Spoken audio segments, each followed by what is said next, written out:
Toujours mobilisée, l'opposition au parti au pouvoir Rêve géorgien continue de manifester dans la rue contre la suspension du processus d'adhésion du pays à l'Union européenne.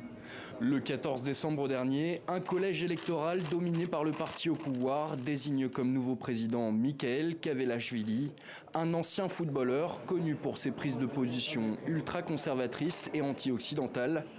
La pro-occidentale et actuelle chef de l'État Salomé Zourabichvili a annoncé ne pas reconnaître la légitimité du nouveau président et a appelé à de nouvelles élections.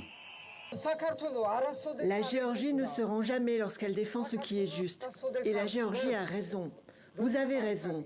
Je reste fidèle à ce pays, à cette constitution devant laquelle j'ai prêté serment il y a 6 ans.